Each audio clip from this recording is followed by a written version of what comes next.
Coming to Reis Magos. Reis Magos, the feast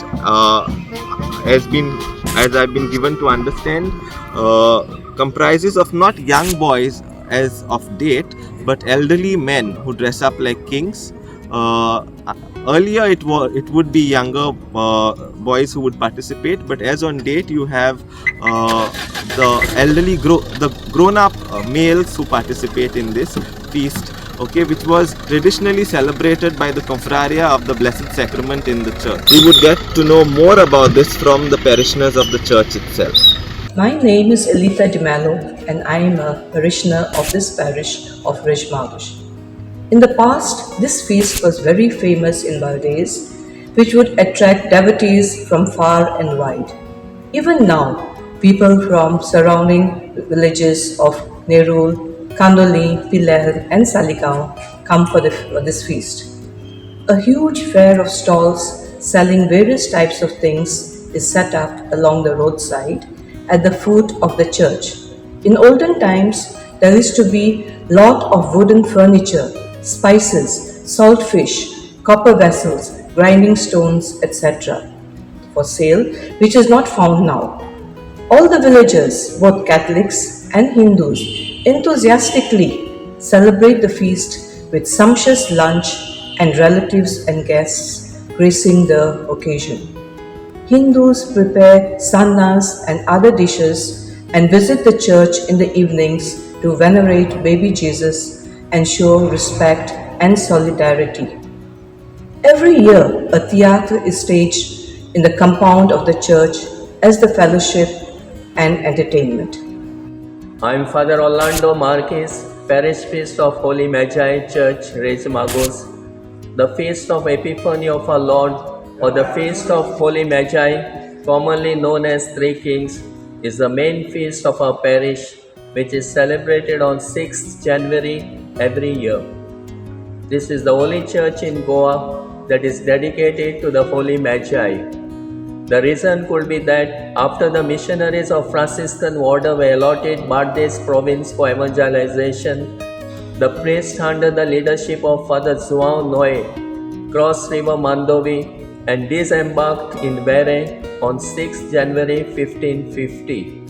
Or the foundation stone of the church was laid on 6 January 1550. Or the church was blessed on 6 January 1555. This feast is one of the major feasts of the Universal Church and hence it is celebrated on the first Sunday of January.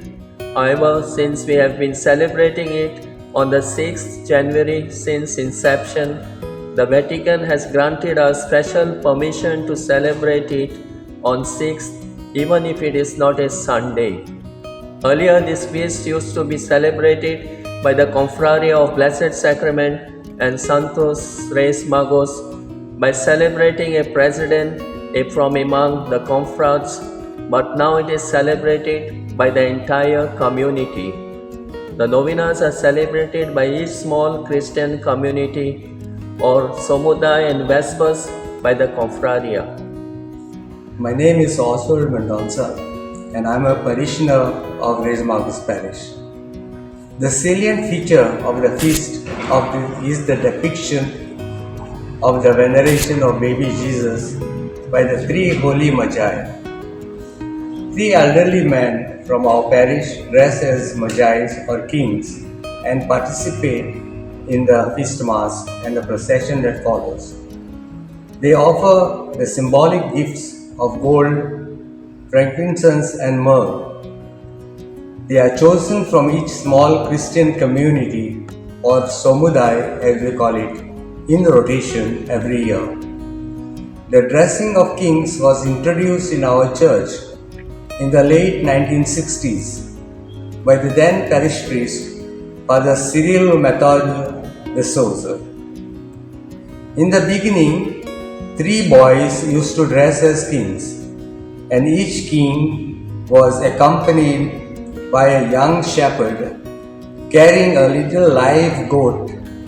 But as years passed by, the shepherds were discontinued and so were the live goats. In recent years, The young boys have been replaced by elderly men or grown up boys. After participating in the feast mass, they take part in the procession with people, confratres, angels, and priests, accompanied by a brass band.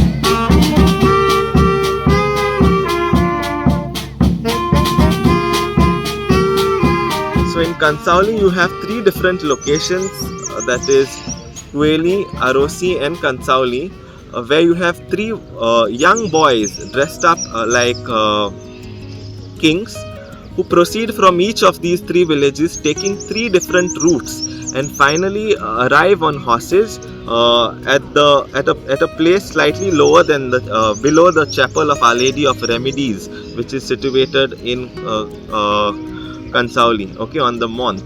So what happens there is, while these three kings proceed to the chapel, on the way there are three dolmens. That dolmens are basically Stone Age structures, which are huge stone structures, vertically placed three structures on which there is a horizontal beam.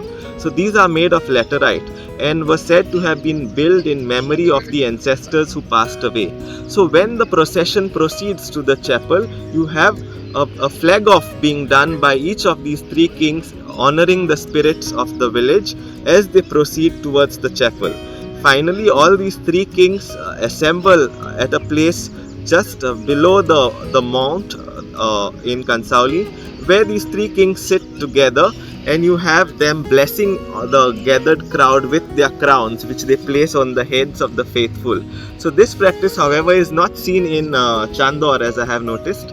It is very peculiar to Cansaulim.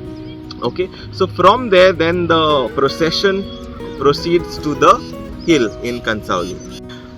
Before the procession proceeds, also there is a tradition of serving of pears or kanji that happens right at the foot of the hill in Cansaulim. In Cansaulim, for the Feast of the Three Kings, it is only sons from the Gaonkar families of Cansaulim, the Arosi and Kueli who are eligible to be kings in the procession. No other residents of these three localities have the chance to get their sons dressed up as kings in the procession.